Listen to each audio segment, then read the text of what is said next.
ప్రేమ త్యాగం. పూర్వం లక్ష్మీపురం అనే రాజ్యాన్ని రవీంద్రవర్మ అనే రాజు పరిపాలించేవాడు. ఆయన గొప్ప యోధుడు, పరాక్రమవంతుడు. ఆయన తన మంత్రి అయిన జయసింహుడి సహాయంతో రాజ్యాన్ని చక్కగా పరిపాలిస్తూ ప్రజలను సుఖశాంతులుగా ఉండేటట్లుగా చూసేవాడు. రాజుకు వీరవర్మ అనే కుమారుడు, మంత్రికి తేజసింహుడు అనే కుమారుడు ఉండేవారు. ఇద్దరు ఒకే వయసు వాళ్ళు, మంచి అందగాళ్ళు. ఒకే గురువు వద్ద ఇద్దరు విద్యలన్నీ నేర్చుకుని పౌరుషంలో జోడు సింహాలలాగా ఒకరికొకరు తీసిపోకుండా ఉండేవారు. వారిద్దరి మధ్య సోదరుల మధ్య ఉండే అంత మమకారం ఉండేది.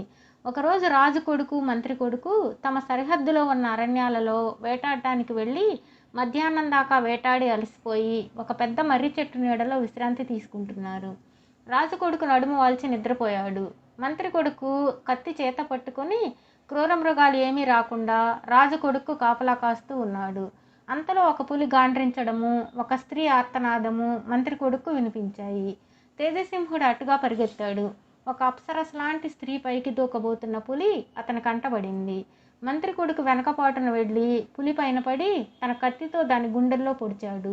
భయంకరంగా గాండ్రిస్తూ పులి ప్రాణాలు వదిలింది. తనకు అంత సులువుగా చావు తప్పినందుకు ఆశ్చర్యపోతూ ఆ స్త్రీ మంత్రి కొడుకు కేసి కృతజ్ఞతతో చూసింది. మంత్రి కుమారుడు కూడా ఆమె అందానికి ఆశ్చర్యపోతూ ఆమె కేసి చూశాడు. ఇద్దరూ మాట్లాడుకునేలోగా రాజకుమారుడు నిద్రలేచి కత్తి దూసి పరిగెత్తుతూ వాళ్ళున్న చోటుకు వచ్చాడు. అతను మంత్రి కొడుకుతో, నిద్ర లేచి చూస్తే నువ్వు కనిపించలేదు, పులి గాండ్రింపు వినిపించింది, నువ్వు పులివాత పడ్డావేమోనని భయపడిపోయాను అని అతను ఆ స్త్రీకేసి చూసి అమితంగా ఆశ్చర్యపోతూ ఎవరి సుందరి అని అడిగాడు. నాకు తెలీదు, ఈమెను పులి నుంచి ఇప్పుడే కాపాడాను అన్నాడు మంత్రి కొడుకు. నా పేరు చంద్రకళ, నేను ఇటుగా ఉన్న చంద్రనగరం రాజకుమార్తెను అన్నది ఆ స్త్రీ. ఇలాంటి అరణ్యాలలో నీ వంటి సుకుమారి సంచరించవచ్చునా అన్నాడు రాజకుమారుడు వీరవర్మ. అస్తమానము అంతఃపురంలో కూర్చుంటే విసుగనిపిస్తుంది, అందుచేత గుర్రం మీద వనవిహారానికి బయలుదేరాను. అరణ్యంలోకి ఎక్కువ దూరం రాలేదు. ఇంతలో పులి గాండ్రింపు విని గుర్రం బెదిరి ఆపిన ఆగకుండా అరణ్యంలోకి నన్ను తెచ్చింది. పులి ఎదురు పడనే పడింది. నా గుర్రం వెనక కాళ్ల మీద లేచి నన్ను పడదోసి ఎటో పారిపోయింది. ఈయన ధర్మమా అంటూ నాకు వెంట్రుక వాసిలో పులిచేత చావు తప్పింది అన్నది చంద్రకళ. నేను లక్ష్మీపురం యువరాజును. నా పేరు వీరవర్మ. ఇతను మా మంత్రి గారి కుమారుడు, పేరు తేజసింహుడు. మేమిద్దరము ఉదయం నుంచి వేటాడి అలసిపోయి విశ్రాంతి తీసుకుంటున్నాం. ఈ విధంగా మనకు పరిచయం జరగడం చిత్రంగా ఉంది అన్నాడు రాజు కొడుకు. మీరు చేసిన మేలు మరువను. నన్ను మా ఇంటి దగ్గర దిగబెట్టి మా ఆతిథ్యం స్వీకరించమని నా విన్నపం అన్నది చంద్రకళ. అందుకు రాజు కొడుకు సంతోషంగా ఒప్పుకున్నాడు.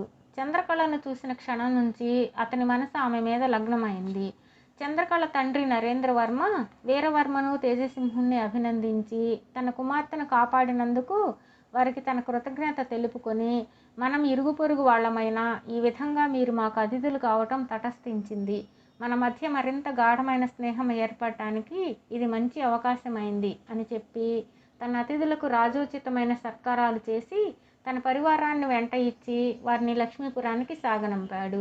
ఇంటికి చేరుతూనే వీరవర్మ తన తండ్రితో, మన పొరుగు రాజైన నరేంద్రవర్మ కుమార్తె చంద్రకళను నేను వివాహం చేసుకోవాలని నిశ్చయించాను అన్నాడు.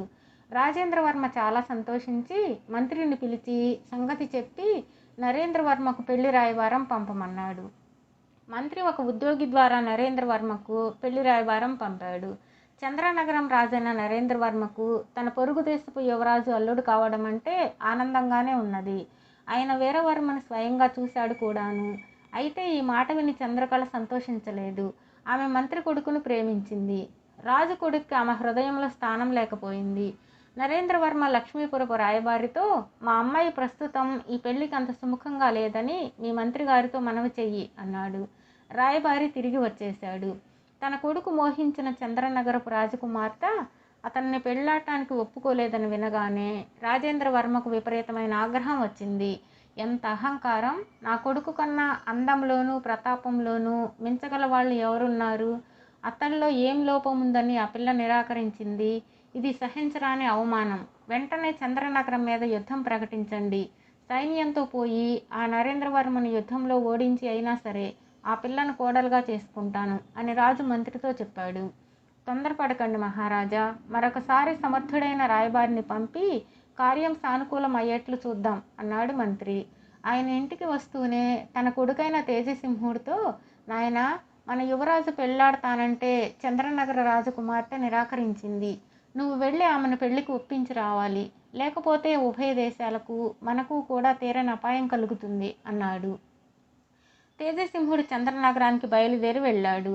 అతను రాజును కలుసుకొని రాజకుమార్తెతో మాట్లాడాలి అని చెప్పాడు. నరేంద్రవర్మ దానికి సమ్మతించాడు. చంద్రకళ తేజసింహుడిని చూసి పరమానంద భరితురాలైంది. అతడు ఆమెతో, రాజకుమారి, నేను మా యువరాజు తరపున పెళ్లి రాయబారిగా వచ్చాను.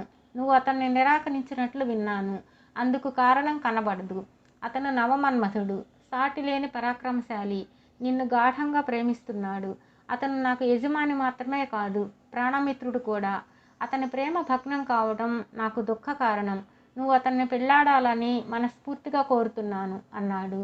చంద్రకళ చాలాసేపు తల వంచుకొని దీర్ఘంగా ఆలోచించి చివరకు తల ఎత్తి, మీ యజమానిని పెళ్లాడడానికి ఒప్పుకుంటున్నాను. ఈ సంగతి మీ యువరాజుతో చెప్పండి అన్నది.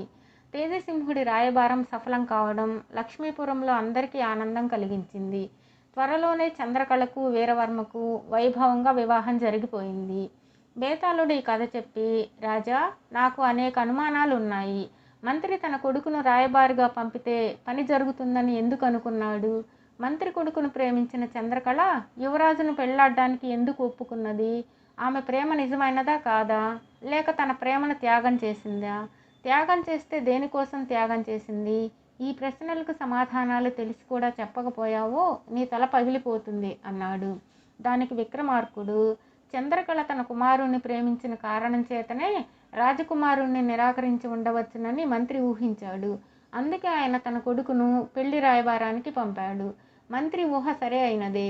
చంద్రకళ తన ప్రేమను త్యాగం చేయవలసిన స్థితి రానేలేదు. ఆమె ప్రేమించిన వాడు మరొకరి తరపున పెళ్లి రాయబారానికి వచ్చాడు. అతను తనను ప్రేమిస్తున్నట్లు రాజకుమార్తెకు సాక్ష్యం ఏమీ లేదు. అతను తనను పెళ్లాడలేడన్నది కూడా ఆమెకు స్పష్టమైంది. అందుచేత ఆమె రాజకుమారుణ్ణి పెళ్లాడడానికి ఒప్పుకున్నది.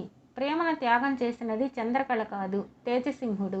తన ప్రత్యర్థి తనకు బాల్యమిత్రుడు, తనకన్నా ఎంతో ఉచ్చ స్థితిలో ఉన్నవాడు కావటం చేత అతను తన ప్రేమను త్యాగం చేయవలసి వచ్చింది అన్నాడు. రాజుకి ఈ విధంగా మౌనభంగం కలగగానే బేతాళుడు శవంతో సహా మాయమై తిరిగి చెట్టెక్కాడు.